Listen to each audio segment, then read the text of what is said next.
As the days lengthen and the sun climbs higher in the sky, a primal anticipation electrifies the northern hemisphere.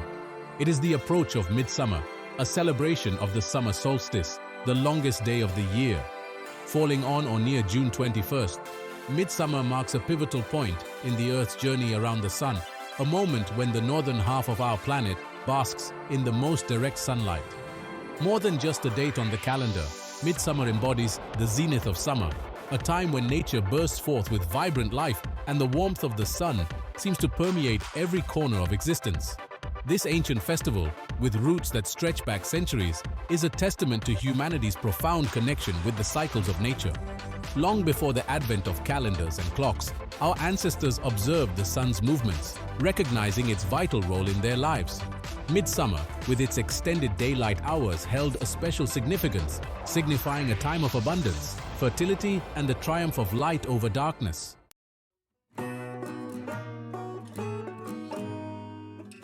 While the heart of midsummer lies in its celebration of the summer solstice, the festival itself is a rich tapestry woven from diverse cultural threads.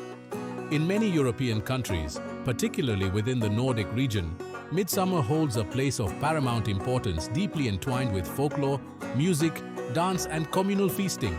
Across Sweden, Denmark, Norway, Finland, and beyond, midsummer celebrations transform towns and villages into vibrant hubs of merriment.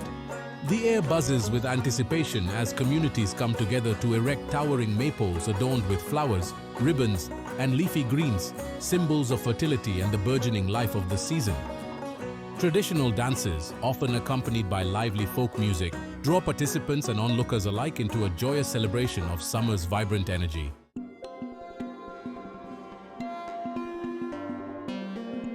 To truly understand the magic of midsummer, we must journey back in time, to an era when the boundaries between the human and the supernatural were blurred. Long before the arrival of Christianity in Europe, the summer solstice held a place of profound significance in the beliefs and practices of many pagan cultures. For these early Europeans, deeply connected to the rhythms of the natural world, the summer solstice represented a time of both celebration and trepidation. The sun, having reached its zenith, held dominion over the heavens, bathing the land in warmth and light. Crops flourished in the fields, promising a bountiful harvest, and the days stretched long and bright, filled with the promise of warmth and abundance. Yet, intertwined with this joyous celebration of life was an undercurrent of awareness that the sun's power was at its peak. From this point forward, the days would gradually shorten, and the inexorable journey towards winter's darkness would begin.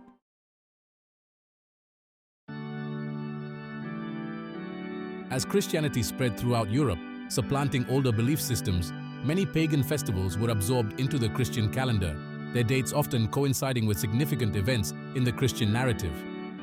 Midsummer, falling close to June 24th, the feast day of St. John the Baptist, was no exception. The Church, recognizing the deep-rooted traditions associated with the summer solstice, sought to integrate the festival into the Christian calendar, overlaying it with new meanings and symbolism.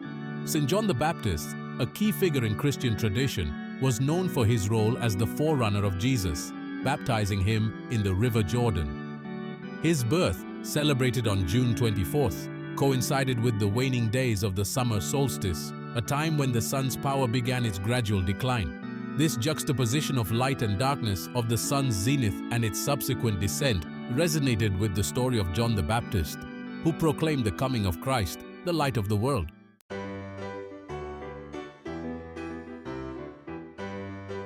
Throughout Europe, midsummer celebrations took on distinctive flavors, shaped by local customs and traditions.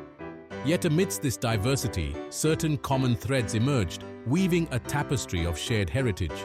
One such emblem, found in various forms across the continent, is the Maypole, a towering symbol of fertility and the burgeoning life of summer.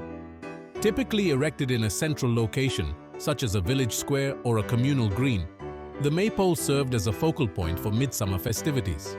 Adorned with garlands of flowers, ribbons of vibrant hues, and leafy boughs, the Maypole stood tall, a testament to the earth's abundance and the joyous spirit of the season. Around this central symbol, communities gathered, their laughter and songs mingling with the music of fiddles and pipes.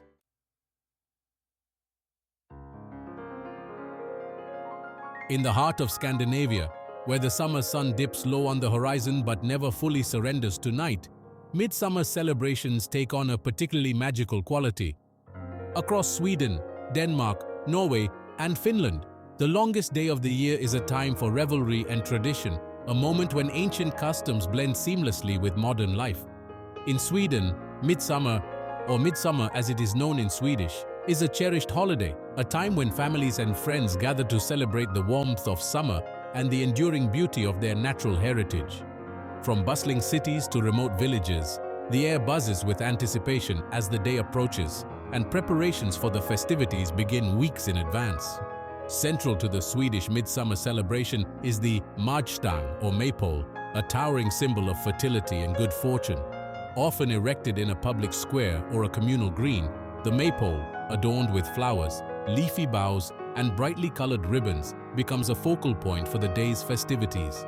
As the sun reaches its zenith, marking the longest day of the year, people gather around the Maypole, their voices raised in traditional midsummer songs.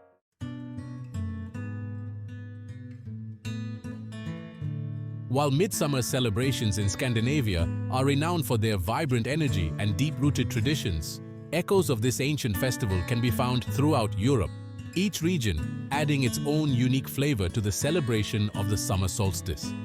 In Finland, midsummer, known as Juhannus, is a time for escaping the city and reconnecting with nature. Lakes and forests, integral parts of the Finnish landscape, become idyllic settings for bonfires, saunas, and convivial gatherings.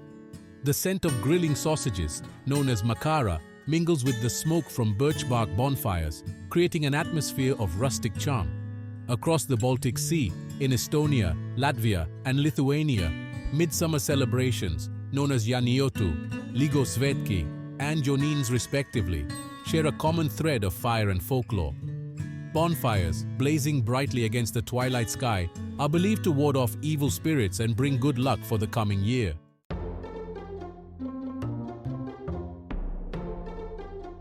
As Europeans migrated across the Atlantic, carrying their traditions and customs with them, midsummer celebrations found new homes in the Americas. While not as widely observed as in Europe, midsummer festivities, often blending Old World traditions with New World influences, can be found in pockets throughout North and South America.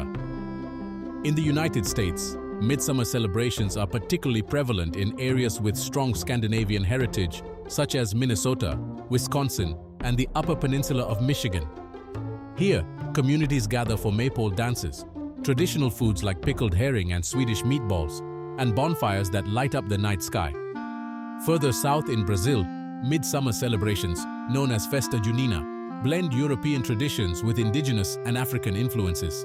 The festivities, typically held in June, feature bonfires, fireworks, and traditional dances, often accompanied by lively music played on accordions and tambourines.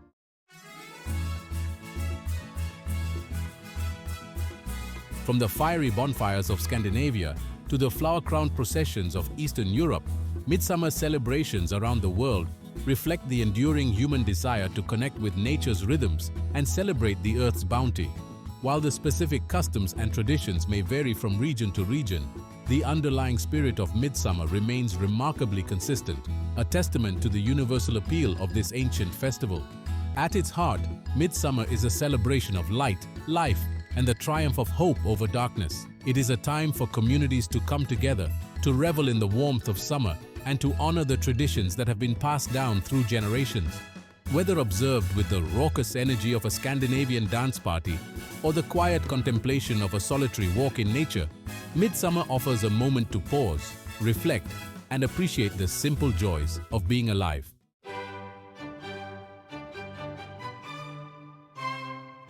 Midsummer celebrations, vibrant and joyous as they are, engage all the senses, and none more so than taste. The food traditions associated with midsummer are as diverse as the cultures that celebrate it, each dish a testament to the season's bounty and a tangible link to generations past. From the hearty fare of Scandinavia to the lighter delicacies of southern Europe, midsummer tables are laden with culinary delights that tantalize the palate and evoke the spirit of the season. In many cultures, midsummer meals are a communal affair, a time for families and friends to gather and share in the abundance of the earth. Long tables set up outdoors under the warm glow of the summer sun or the twinkling stars of the night sky, groan under the weight of platters piled high with traditional dishes. Laughter and conversation flow as freely as the drinks, strengthening the bonds of community and creating lasting memories.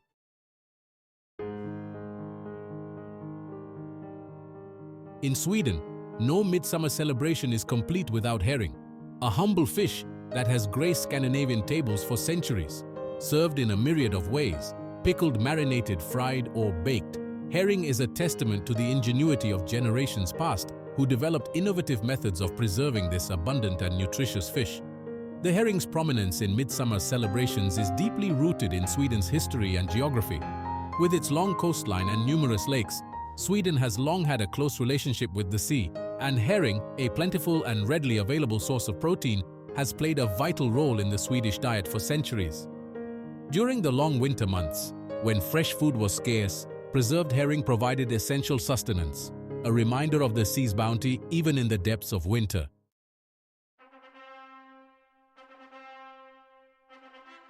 While herring may be the undisputed king of the Swedish midsummer table, strawberries and new potatoes are the undisputed queen and princess, respectively.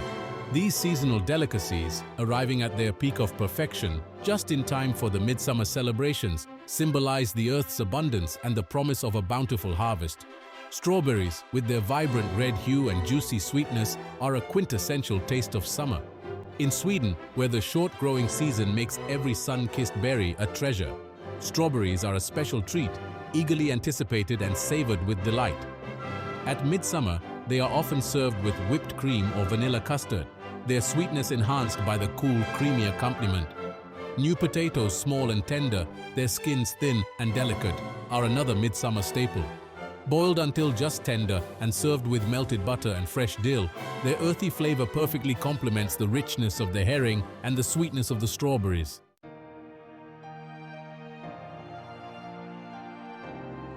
The Maypole, a towering emblem of midsummer celebrations, stands as a bridge between the tangible and the intangible, connecting the physical world with the realm of myth and folklore.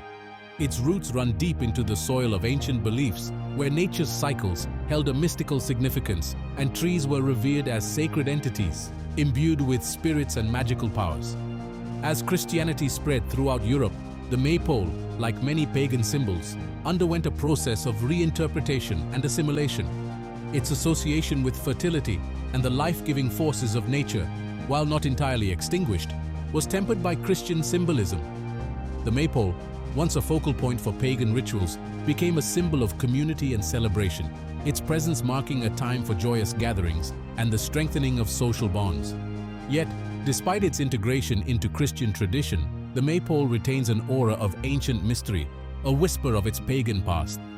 The act of dancing around the Maypole, hands linked in a circle, evokes a sense of unity and shared purpose, a connection to something ancient and primal. The swirling ribbons, their colors a blur of motion, seem to weave a spellbinding tapestry, blurring the boundaries between the physical and the spiritual.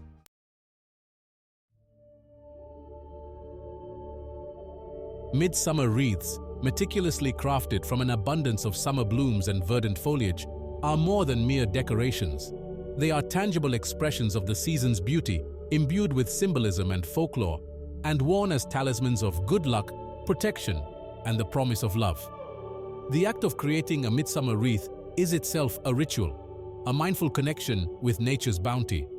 Gathering flowers and foliage, carefully selecting each stem for its beauty and fragrance, is a sensory experience, a way of immersing oneself in the abundance of the natural world.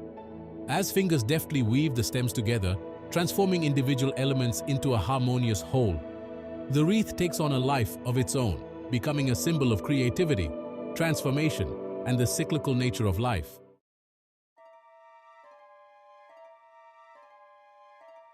As the sun dips below the horizon on Midsummer's Eve, casting long shadows across the land, a palpable shift occurs. The veil between the worlds thins, and the mundane gives way to the magical. It is a night when ancient beliefs resurface, when the boundaries between reality and fantasy blur, and when the impossible seems tantalizingly within reach. Midsummer Night's Eve, Steeped in folklore and superstition, is a time when the natural world is believed to be imbued with potent magic. Herbs and flowers, gathered under the light of the full moon, are said to possess heightened healing properties, their potency amplified by the celestial alignment.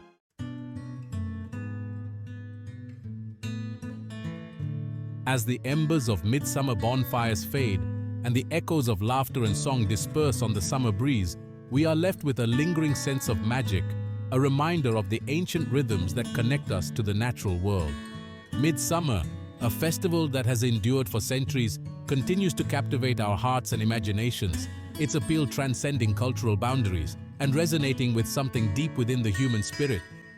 Perhaps it is the allure of the sun at its zenith, its golden rays bathing the land in warmth and light, that draws us to this ancient celebration. Or maybe it is the enduring human need to connect with nature's cycles, to mark the passage of time with rituals and festivities that have been passed down through generations. Whatever the reason, midsummer's enduring embrace reminds us of the beauty and fragility of life, urging us to savor the present moment and celebrate the simple joys of being alive.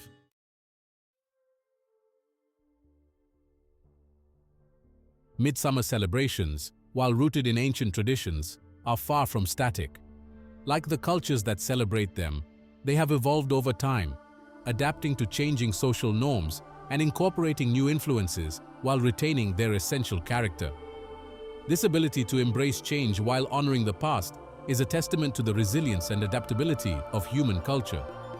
From the bustling city parks of Stockholm to the remote villages of Finland, from the fire-lit beaches of Latvia to the flower-filled meadows of North America, midsummer serves as a powerful reminder of the diversity and interconnectedness of human experience.